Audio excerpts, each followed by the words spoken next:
Hi, it's Dr. Cersei with the weekly summary for English 203. This week, we started looking at the Old English epic Beowulf. We've looked at 3 different levels of analysis. First, plot, where we've been chiefly concerned with character. 2, theme, where we've been asking what a particular passage means and what sorts of concepts are at work within the poem's various plot points. And then 3, poetry, where we've been looking in close detail at the poem's figurative language. On the level of plot, we've been most concerned with the poem's genre, which is epic, because that tells us how to relate to the poem's characters and events. An epic is a grand story told in a grand style about a grand hero who represents an entire nation or people. Beowulf is this poem's grand character.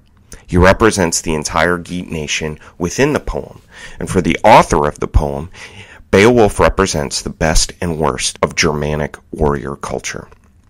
On the level of theme, we talked about the poem's constant tension between spiritual and physical salvation.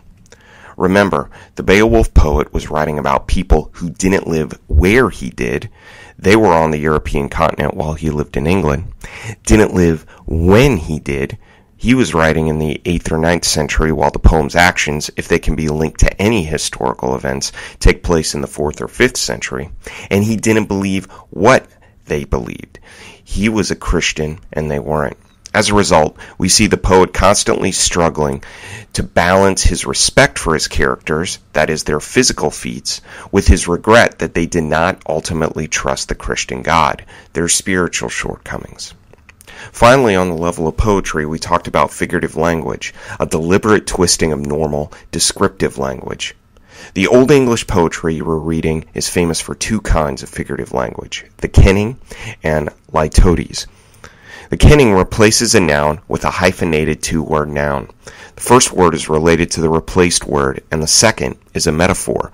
For instance, the poet substitutes whale road for ocean, or word hoard for mouth.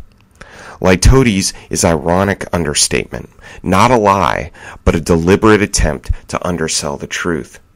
A very good example from early in the poem is when the poet says, his, meaning Grendel's, fatal departure was regretted by no one, where of course it was not just that no one regretted it, it was that everybody was happy. Next week we'll finish Beowulf and start discussing 2 poems that involve King Arthur's court. Have a great weekend.